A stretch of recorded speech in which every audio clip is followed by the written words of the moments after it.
It's just you guys just have that you probably don't know what this means, but that moxie. I may be saying my age, but Yeah, I can't even take like swag. Yeah, drip. swag. All That right, drip, yeah. like you guys have that drip or whatever like that, you know.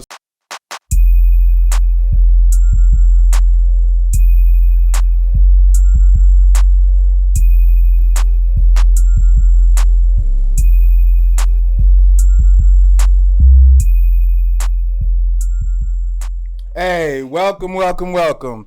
Coach Ruben at it again. Season 2, 24/7 podcast. We got a couple guests here that I've been waiting to get on the show. We have two Basher players right now. We have Miles Lockhart and Demine William Jr. How's it going, fellas? Smooth. Chilling. It's all Smooth, good. chilling. Yes, It's sir. all good. Yes, sir. Hey, man, from what I'm hearing, is a lot of smoke coming from Basher. So we have a lot of all of it. all of it. You want all of it? Yeah. Yeah. Yeah, hey man. So I'm gonna ask you some questions. I just want to get to know you guys a little bit more. We're gonna talk a little bit about the football scene, Basher. Also, you guys are a part of D1 football program, right? Yes, sir. Yeah. So we want to hear all about that. So first, my guy here, Miles, right? Basher, defensive back, 6 foot, 185. That's correct. Yeah. All right. So this year, you guys had a hell of a year. You guys went 10-1 overall. You guys went to the Open. Is that right? Yeah. So, man, I did some research on you, man. You the number 1 recruit for your position in the class of Arizona for 2024. Yes, sir. The number 2 overall player out of the whole state of Arizona. Yes, sir. You like that? You really like that? I'm like that. Hey, I love it. Right now, you hold about 7 Division I offers Yes, and sir. counting. Yes, sir. And you class of 2024. Yes, sir. Okay. I got my guy over here, Demine, a.k.a. D. D. Let's say that. Hey, what it is. Hey, another one. Quarterback, Basher, 10-1 record. Won the 6A Central Region Player of the Year. Is that right? Yes, sir. Hey, love it. Hey, you're sitting at about 10, 11 offers. Number 1 quarterback in the state at your class. Yes, sir. And both of y'all on the same team. Yeah. Yep. Y'all like that. Yes, sir. Simple. All right. Hey, let's get into it. So, I'm going to ask you guys questions. I just want you guys to just flow with it. All right? So, when I look at you, Demine, and I did some research on you, and I talked to different coaches, I talked to different players, and I asked them, what kind of quarterback are you? It's 3 things that they always say. And I'm going to tell you those 3 things, and I want you to elaborate on it and tell me why do you think these coaches and players say these things about you, right? So as a quarterback, they always tell me, man, this kid poised as a sophomore on varsity, Yeah. right? I mean, You started as a freshman, right, Yeah. on varsity? yes, sir. So they said just the poise as a freshman, your arm strength, and the biggest thing that all of them say is your accuracy, right? Yep. So tell me, why do you think coaches and players pick those 3 as highlights of you? I guess you could say poise because, I mean, early in my career, I had to do like a lot, as in like drive teams down the field, go like 2-minute drills, stuff like that, bring our team to scoring position or getting out of a hole that we were in. So it's just like, I can see from a coach's standpoint where like you think facing a freshman that's, at the time I was about like 5'8", 145, you probably don't think I can do the things that I did. Mm-hmm. So this year they kind of expected it, but I think I outperformed myself. Yeah. Okay. I love it. So same thing for you. I did my research on you as well. When I hear people talk about you as well, the main thing they say as a DP is your physicality at the line of scrimmage. Like that's the main highlight. They also said just your game IQ and your speed. Talking to a lot of your coaches and stuff like that, they say when you're in practice, they can explain a coverage to you one time and you know it. They say you're really the captain catalyst behind there in the secondary. Tell me, why do you think coaches and players say those things about you? Like, where did you learn those things from? Well, when I came in, I played as a freshman. So and then all the new guys that came into the secondary. So when they're talking about me being like the, I guess, leader, like you said, because I've been there before, I knew the defense and all that. So when you talk about IQ as well, I just make sure I do a lot of studying.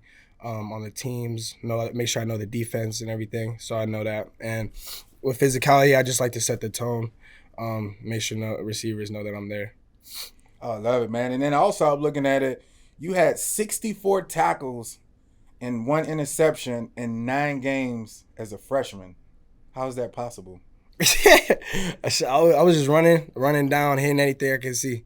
Right? Yes, sir. So you wasn't nervous. You like, no. how was it you being able to adjust to a varsity game of that speed and still be productive? Right. No, like my first 3 games, you could ask anybody. I was not that great. I was nervous.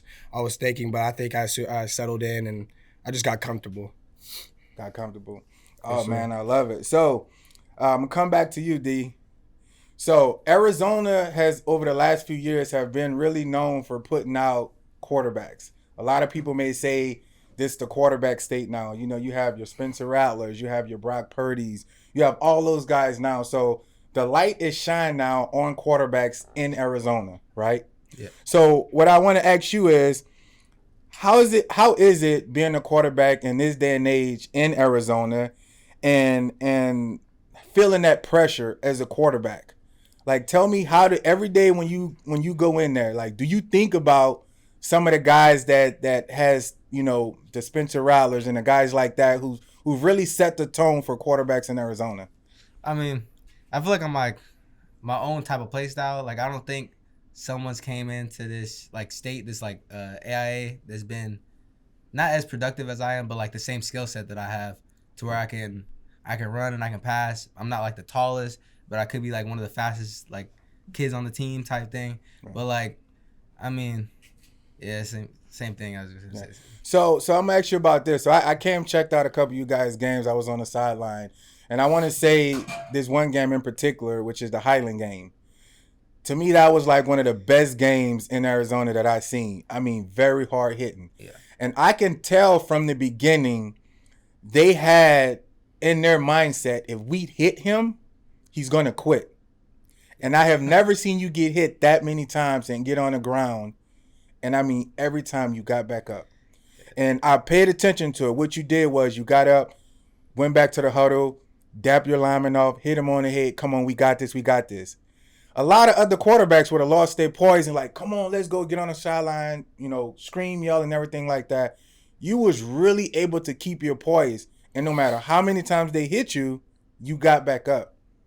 Tell me, what kind of mindset do you have to be able to do that and on a consistent basis? I feel like you got to just engrave in your head that you got to be tough. Like, you got to be mentally tough and physically tough. Like, you got to know that you're going to get hit. Like, that's just the sport. So, like even if you're unprepared for it, you got to know that if you get hit, then you just got to make sure you get back up.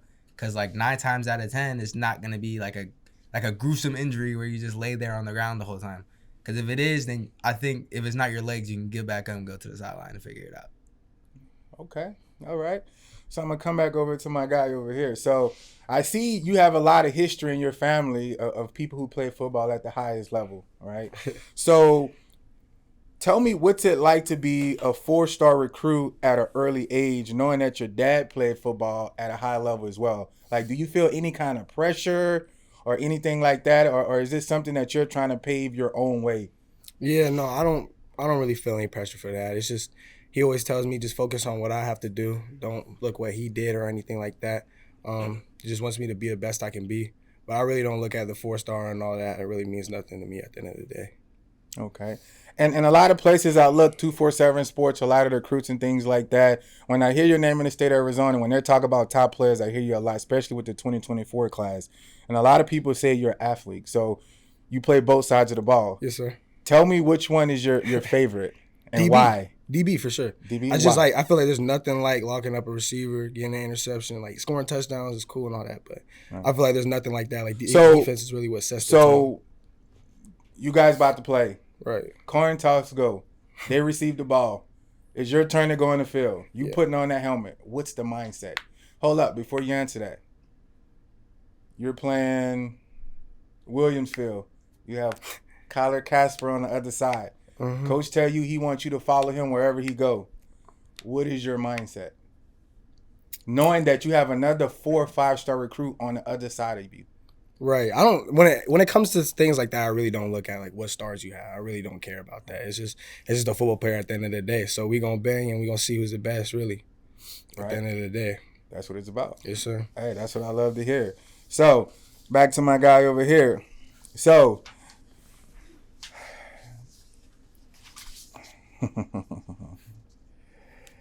when did you decide, or when did you feel like football was going to be something that you can see yourself taking off to? So, I heard you play youth football and stuff a lot. So, when in your mind did you realize that, hey, this is me, like, I'm about to be a special player?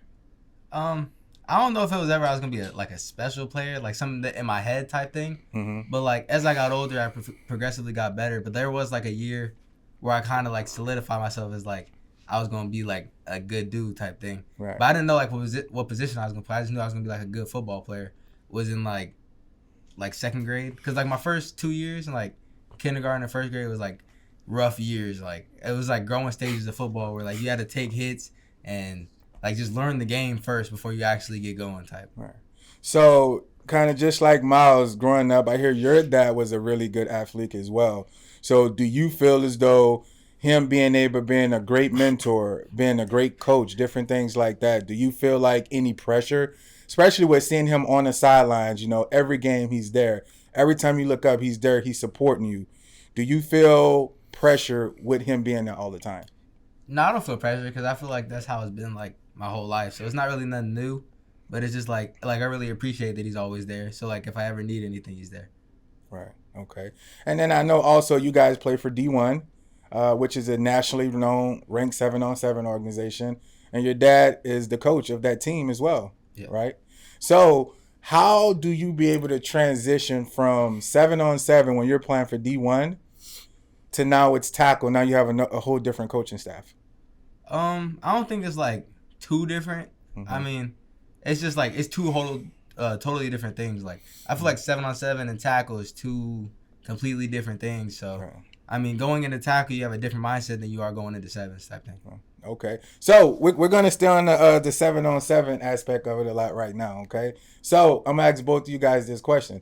So if you guys seen the podcast before, it's the question that I ask everybody. A lot of people say 7-on-7 is not real football, right? And I asked that question to a lot of coaches. So I want to ask each one of you guys individually, when people say 7-on-7 is not real football, I want you first, Miles, to tell me what about it from 7-on-7 that you think helps your game to translate to Friday nights. I think it helped me tremendously in my footwork because and also getting hands on people. But it's just like it's really you and the receivers. Like there's nothing else to think of. You don't have to go up to the run game. You just guarding receivers. So it's just really helped with all that. And also like some of my route running, I didn't play too much offense, but when I do, it helps with that as well. Okay. What about you? I think reading defenses and making the right throws. I think it's tighter holes. Like you have to make the throws in because there's no play action to pull the linebackers up or nothing like that. It's just straight drop back, read the defense type thing. And then it's like you just got to know where the receivers are going. Because I don't think, like in tackle, when you're just dropping back, you're not staring at the O-line trying to see who's coming through. You're at the end of the day, you're just looking at the secondary. It's the same thing. Right. Okay. So you guys are considered like one of the top teams in Arizona, travel team. I hear it's debatable. I hear it's a couple other teams out there. All say they want the smoke. It's the same thing. And I noticed when you guys are out there, obviously you guys know I coach Team 24. And one of the things when I walk out there, I can feel when D1 was there. Like, what is it about you guys that created that brand? It's almost like when you guys go out there, if I wasn't Team 24, I would want you guys to rep my brand. Just you guys, the way you walk, the way you talk, it's just you guys just have that you probably don't know what this means, but that moxie. I may be saying my age, but I can't even say like swag. Yeah, swag. That drip. Like you guys have that drip or whatever like that, So I hear you guys got a sponsorship this year with you guys 7 program, and I think that had a lot to do with it. So I know a lot of brands, if they're looking for something, they definitely would want you guys to be able to represent that brand. Tell me, how does that feel? Like, tell me, how does that feel to have someone else want you to represent their brand because they feel as though, not just as an athlete, but also as a person, that they can trust you guys with their brand? Oh, it feels good. Especially how quick it happened. It was like our first year really all playing together last year, and how it came together all quick. But it also just gives us another reason just keep going out there and balling, because we have somebody that's giving us all this stuff, and we have to perform with it as well. Right. But same thing that he said. Same thing you said. All right. So I don't want to hold you guys up too much, but we got some hot seat questions. Right? All right, let's do it. Yeah, we got some hot seat questions. So Yeah. the name of this game, though, and the hot seat question is, you can't think about it. You have to say the first thing that comes to your head. Right? All right. So, hey, some of our partners over here at Greatness Apparel, they the ones sent these questions over. Okay. Okay? All right. Who ready? Who ready? I'm going to go with you first. Let's go. Who's the best DB in the state of Arizona? Me. Who's the best DB on your team? Me. Nice. Who's the best quarterback in Arizona? Me. You sure? Yes. In your class or overall? In the state. In the state? Simple. Yes. No, like you're not going to hesitate with that? No? No. Okay, nice. Before the game, you getting dressed in the locker room, what are you listening to? Young boy. Who? YB. YB? Little top. Young boy. All those his name? Yeah. YB, Young Boy, Top? Top, Slime, all of them. Oh, God. Who you listening to? Same thing. Yeah, We all same say the yeah. same So thing. YB, we all put We on the be having- speaker. yeah, I'm the on biggest- the aux. The You big on the speaker. Ox? We put the big speaker in the locker room. We start jamming. So YB, who's better, YB or Lil Baby? YB. YB. YB? Simple. Okay, I Yeah. can accept that. So, out of all the games you played this year, tell me, as far as the defensive wise, who was the most challenging to you? I mean, I think You thinking? It's supposed to be quick. Hot seat. Hot That's a defense? hot Liberty. seat. Yeah. Yeah. Liberty? Yeah. Okay. What about you? That's a defense? No, as an individual, Oh. out of everybody you guys played, Mhm. who challenged you the most at the receiver position? I don't even know this kid's name, but he goes to Shadow Ridge. Mhm. Named number 1. He like a big kid, but I thought he honestly he was the best receiver I played this year. All right, and you don't know his name? I You know don't his number? name. He wore number 1 at Shadow Ridge. But you give him. No, yeah, I gave him his props. He's You pretty gave him his solid. props? Yeah. Yeah? He's good. So, overall, you hear a lot about who's the best receivers in the state. Yeah. You know, we get a lot of people come on. So, some of the names that are always getting thrown out there is Jacoby, Kyler. You know, there's a couple other ones out there. You guys never really got a chance to go against them, right? No, I played Jacoby in sevens. That's about it. Right. How was that battle? It's fun because he's Yeah. challenging. It's a hard receiver to guard. You know, he obviously has great hands. He's a big receiver, so it's just a good challenge. And we're friends, so it's just friendly battle. Oh, you guys are friends? Yeah. Nice. So So when we playing, not when we playing, but yeah, we friends. So if I set something up, I call D. He the quarterback. You got Jacoby. You got my 1-on-1. Best out of 5. Who getting it? Jacoby, because I'm the quarterback. That's why. He tripping. Hey, How many yards we got though? Like where we Hey. gonna do this at, hey, we're doing 15 red zone 20 and in. bro? You can't even put the ball in like back shoulder. That's about it. Yeah, I'm good. I'm playing catch technique. I do I'm back chilling. You shoulder good? 5 times. You doing back shoulder 5 times? 5 times. You not doing that, bro. I'm telling you, not doing that. Huh? It's not gonna work. It's not gonna work. No. Oh, okay. Hey, I like it. So, before I let you guys go, man, I see you guys are being heavily recruited as sophomores.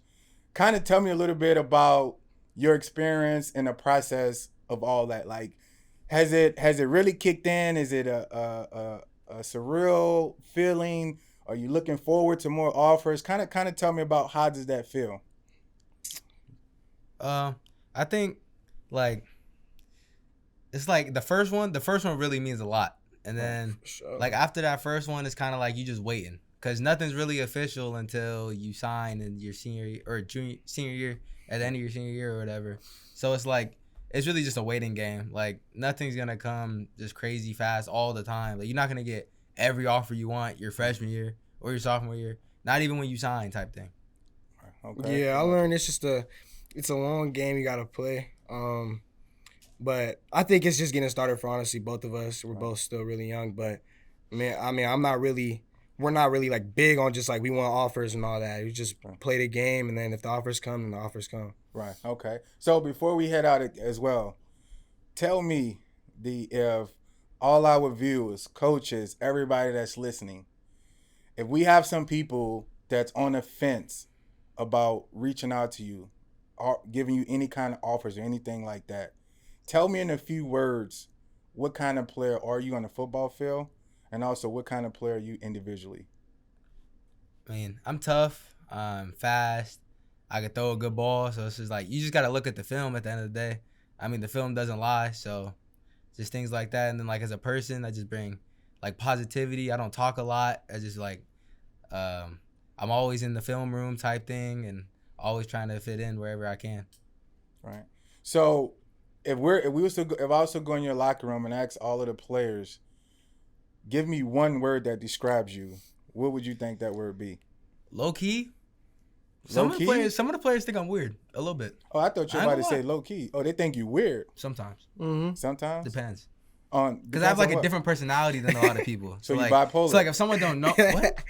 No. Like Like if someone They don't got know me, personalities. like if someone don't know me like personally, Right. then like they don't really know what I mean like when I talk the way I talk type thing. Right. Like he will understand, but like Yeah. the offensive lineman from I don't know where isn't gonna understand what I mean type thing. Right. Okay. Yeah. Same to you. If a coach is out there and they're like, man, they got this DB, I got this DB in Cali. Both of them are equal. Both of them are what and what. What's something that you can tell that coach that would separate you from that other player that say got the same measurables, the same all that IQ, whatever like that? What would you say as a football player that separates you, and then also personally off the field? I think that I play with a lot of physicality and speed, but I think I can control my speed and use my physicality. And also I think that I'm a smart player. I do enough of studying and all that. I know what they're gonna do. I know our playbook well enough as well. And as a person, I don't talk too much on the field, but I just like to have fun, get people's like attitudes up, all that stuff. But I just like to have fun on the field and make sure everybody having the same much fun as me. Gotcha. Okay. Quick, you still on the hot seat. Tell me one thing about Miles that nobody knows. Go ahead, man. Some kind of weird. It's not like a hot seat type of question, but I have to think about that. Hey. So, hey, do he got 2-3 ladies? Do he, is he being loyal? You don't play the game. Huh? You don't play the game. You don't play the game? The video game? Nah, nothing? Pac-Man? Nothing? I don't like it. You don't like it? It's not Okay. fun. So, hey, I wouldn't be as easy on him. Tell me one thing about That's D. what he just explained it. He's weird. Bro. He can be weird sometimes, but like we're like, it's like the same amount of weird that I am. It's just like what he explained is like I'm kind of the same way. But yeah, he's weird. See, that's a good player. You're gonna accept being weird just because he weird. Yeah, sure. Hey, I rocks with that. For sure. Hey, that's when you said you got to bind. You guys have it together, man. Hey, man, I really appreciate you guys coming out, man. We're definitely going to follow you guys through the 7 seasons. I see you guys going to do a lot of traveling. You guys are currently sponsored by Shock, so you guys got a target on your back. You guys got a target on your back. I know you guys going to be going to Vegas, maybe Texas, different things like that. Hopefully one day we can guys get you back with more of your teammates. Yeah. And really get more in depth to what D1 football is. Yep. Yes, Right. sir. All right, man. Hey, appreciate you guys stopping by. Good luck on the season. Appreciate you. All right.